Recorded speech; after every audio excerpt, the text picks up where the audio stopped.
Hello students, आज हम आपको अप्लाइड मैथमेटिक्स फर्स्ट का लेक्चर नंबर 2 जिसमें हम आपके साथ sum of n terms of AP discuss करेंगे। इससे पहले हमने अप्लाइड मैथमेटिक्स फर्स्ट के चैप्टर नंबर 1 का जो कि अरिथमेटिक प्रोग्रेशन है, जिसे हम हिंदी में समांतर श्रेणी भी कहते हैं, उसका लेक्चर नंबर 1 डिस्कस किया था। इसमें हमने आपके साथ एपी के कुछ कॉन्सेप्ट्स को डिस्कस किया था। अब हम आपके साथ इसका अगला concept sum of n terms of AP discuss करने जा रहे हैं। तो आइए अब हम डिस्कस करते हैं। इसमें हम सबसे पहले पूछेंगे sum of n terms of AP. इसमें बेसिक 2 फॉर्मूले होते हैं जो कि आपको लर्न करने हैं। इनका यूज़ आपने 10th 12th और पॉलिटेक्निक में भी किया होगा। आइए अब हम शुरू करते हैं। Sum of n terms of AP का फॉर्मूला होता है Sn = n/2 into 2a + n-1 into D. और अब हम इस फॉर्मूले को आपको एक एग्जांपल से समझाते हैं। जैसे हमारे पास कोई भी एपी है और उसमें हमारी टर्म्स दी गई हैं 2, 4, 6, 8, 10। इसमें हमसे पूछा गया है कि सम ऑफ एन टर्म्स फाइंड करो। तो सबसे पहले आपको ए निकाल लेना है, फिर आपको डी कैलकुलेट कर लेना है a2 - a1, और फिर आपको फॉर्मूला लगा देना है Sn = n/2 into 2a + n-1 into D. अब हम इसमें वैल्यू पुट करेंगे। n तो n ही रहेगा, और अब इसमें 2 और a की जगह फिर हम 2 पुट कर देंगे plus n-1 as it is, और d की जगह भी हम 2 रख देंगे यहाँ पे। अब हम इसे सोल्व कर लेंगे। सोल्व करने के बाद हमारा आंसर आ जाएगा Sn = n इंटू n + 1। अब हम आपके साथ इसका दूसरा वाला फॉर्मूला डिस्कस करते हैं। इसका सेकंड फॉर्मूला होता है Sn = n/2 into a + l। और इसे भी हम आपको एग्जांपल से बताते हैं। इस फॉर्मूले में n होगा n टर्म्स, a होगा फर्स्ट टर्म, l होगा लास्ट टर्म। जैसे हमारे पास एक एपी है, इसमें ये फर्स्ट टर्म है इसकी और ये लास्ट टर्म है, तो a1 हो गया, l 10 हो गया, और d हो जाएगा a2 - a1 1। तो हमारे पास इसकी तीनों चीज़ें हमने कैलकुलेट कर ली हैं। अब हम फॉर्मूला लगाएंगे Sn = n/2 into a + l। n की जगह हम रखेंगे यहाँ पे 10, a की जगह 1, l की जगह 10। जब हम सोल्व करेंगे तो इसका आंसर हमारा 10 टर्म्स का समझ आएगा 55। इसमें आपको लग रहा होगा कि n हमारे पास कहाँ से आया।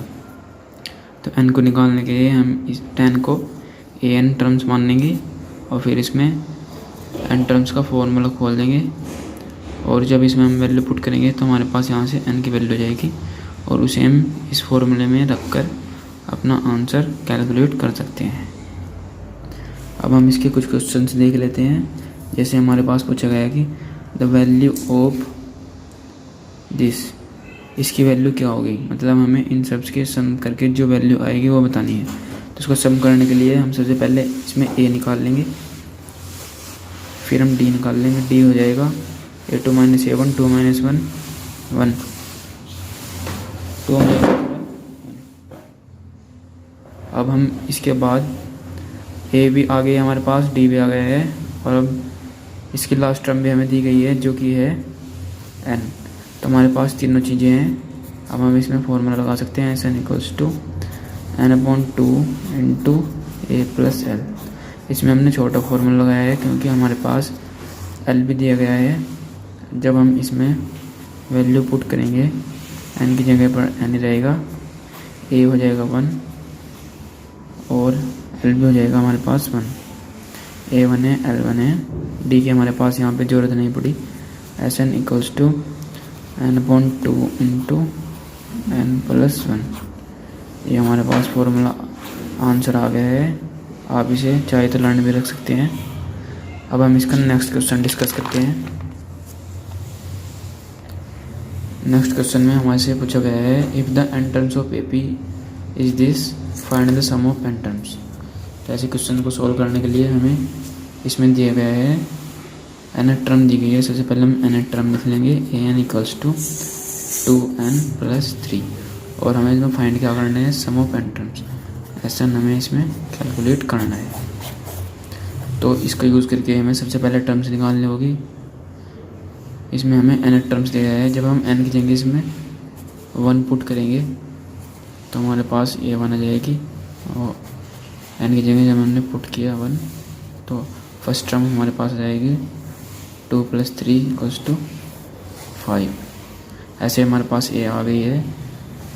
जब हम इसमें n की जगह पर 2 पुट करेंगे तो हमारे पास सेकंड टर्म आ जाएगी, और सेकंड टर्म हो जाएगी हमारे पास 80 = 2 to the 4 + 3 7।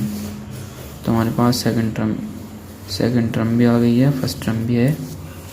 ऐसे ही हम थर्ड टर्म भी निकाल सकते हैं। n की जगह 3 पुट करेंगे तो हमारे पास इसकी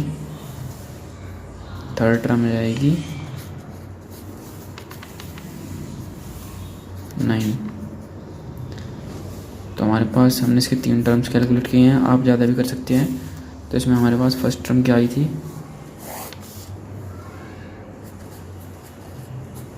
फर्स्ट टर्म आई थी हमारे पास 5, सेकंड आई थी 7 और थर्ड आई थी 9। ऐसे हम और भी कैलकुलेट कर सकते हैं। तो इसमें हम सबसे पहले ए कैलकुलेट कर लेंगे, फिर डी हो जाएगा हमारे पास 7 - 5 = 2। ए भी हो गया, डी भी आ गया, और अब हमें सम ऑफ n टर्म्स फाइंड करना है। उसके लिए हम इसमें फॉर्मूला लगा देंगे 2 × 2a + n - 1 × d। इसमें n की जगह पर n ही रखा जाएगा, और a की जगह पर 5 रखेंगे, प्लस n - 1 × d की जगह पर 2 ही पुट किया जाएगा, और फिर हम इसे कैलकुलेट कर लेंगे।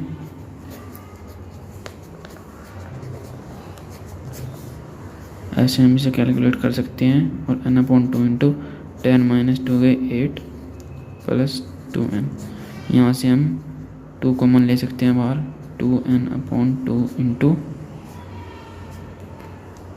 4 + n। 2 से 2 कैंसिल, और सम ऑफ n टर्म्स हमारे पास आ जाएगा 2 × n + 4। तो इसका यही आंसर होगा। आप एक बार दोबारा से देख सकते हैं। सबसे पहले हमने जो शुरू में जो दिया गया था वो लिखा, n टर्म दी गई थी हमें इसमें। इससे हमने इसकी फर्स्ट टर्म, सेकंड टर्म और थर्ड टर्म निकाल ली, यानी कि वैल्यू 1 2 3 पुट करके। फिर हमारे पास ये AP आ गई, उसमें हमने A फाइंड किया, D फाइंड किया, और फिर सम ऑफ n टर्म्स का फॉर्मूला लगा के इसे कैलकुलेट कर दिया, और लास्ट में हमारे पास आंसर आ गया है जो है 2 × n + 4। अब हम नेक्स्ट क्वेश्चन देखते हैं। Find the sum of n terms of AP। n terms of AP का हमें सम फाइंड करना है। इसमें हमें सबसे पहले ए दे रखा है, ए हमारे पास आ गया 2, और डी आ जाएगा हमारे पास 4 - 2 = 2। ए भी हमारे पास आ गया है, डी भी हमारे पास आ गया है, और लास्ट टर्म हमारे पास दी गई है 2n। तो सम ऑफ n टर्म्स का फॉर्मूला लगा दीजिए। हमारे पास ए भी है और एल भी है, इसलिए हम छोटा फॉर्मूला लगा रहे हैं। और जब हम इसमें वैल्यू पुट करेंगे, ए की वैल्यू हमारे पास 2, एल की वैल्यू हमारे पास 2n। अब हम इसे कैलकुलेट कर सकते हैं। यहाँ से 2 कॉमन ले लीजिए, 2 से 2 कैंसिल, और ऐसा ना आ गया हमारे पास n × n + 1। आई होप आपको जो हमने समझाया सब कुछ समझ आया होगा। और ऐसी वीडियो देखने के लिए हमारे चैनल को सब्सक्राइब करें, लाइक करें। थैंक यू, धन्यवाद।